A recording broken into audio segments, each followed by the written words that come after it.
What I've been trying to do, particularly with the virtuous prince, the young Henry, is to say, actually, we've all got him wrong. Right. We really do have to go back to that amazing moment of 1509, just coming up now, 500 years ago, 22nd of April, when Thomas More hails him as a second Christ. And we've got to imagine that this man was then a youth, under 18, is capable of making this impact. We've got to ask, why? How? Is it real? I think if Thomas More says it, I'm inclined to believe it. I don't think More was a lawyer. Are we talking about lawyers? More wants evidence.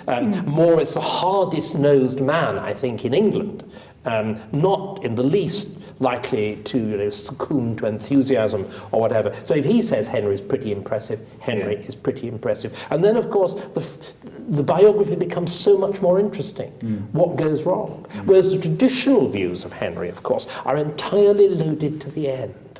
And yes, indeed. Yes, it's and grotesque figure. Exactly, this grotesque figure. But also to suggest that somehow that's the real Henry. I mean, it's done most explicitly in Lacey Baldwin Smith's The Mask of Royalty, which argues that we are what we become, which just seems to me to be, teleology, that we are what we finish up. Whereas that deprives the story of its extraordinary excitement. Yes, and it's a mythic case of corruption. Henry is a kind of perfection, which is destroyed and turned against itself. Why? How? Wonderful. It's a theme out of fairy tale. It's a wonderful story. And Hilary, what about you? Were the representations of Henry that you were very fixed in your mind and that you wanted to sort of have a go at, as it were?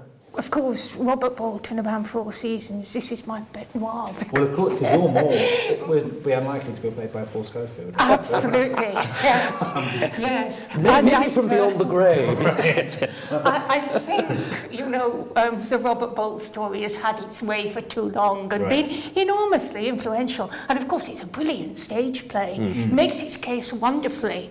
And it's so persuasive that we actually begin to accept that this evidence is there and that we do know what happened at More's trial and so on, which we don't. And Cromwell only ever appears in fiction and in film as a pantomime villain. He's someone sort of hissing from the wings and gliding blackly around. A nasty piece of work, which I think perhaps in some ways he was. But you see, I think More was a nasty piece of work as well. And I delighted in being able to pitch them against each other. They were worthy opponents, weren't they? Marius, in his biography, says, to me, Richard Marius gets closer to More than many writers. And he says that Thomas More and Cromwell were rather alike. He says they were both passionate individuals, fiercely repressed. And I find that very persuasive.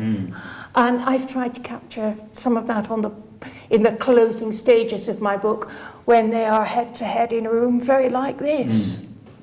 When these characters come into your books, I mean, obviously the focus is on Henry, but when Wolsey or Cromwell or More come in, are you revising the established portrait of them, do you think, or you?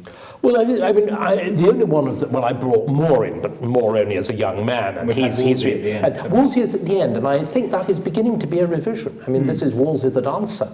This is Wolsey, the gay young cleric about court. This is the Wolsey who can actually make his way. You were raising this question about Cromwell. How does somebody completely unknown get on? Yes. But remember, Cromwell had the advantage of piggybacking off Wolsey. Wolsey acts as his starter rocket, as his booster rocket. And this is why, of course, Cromwell looks back on Wolsey with such reverence, why he adapts his coat of arms from his and so on. But Wolsey, I think, to understand him, we've again, and the early career is pretty mysterious and badly documented, but the point that I picked on is that he was a school teacher. He has this brief period when he is Latin master at Magdalen College School. And I think so much of his handling of Henry, I mean, when I'd written about it before, I'd talked of it in terms of a kind of substitute father figure. I think that's being a bit highfalutin. I think that you grasp much more what Wolsey was doing with Henry if you see him as a teacher. An absolutely brilliant teacher, who, of course, good teachers understand the young.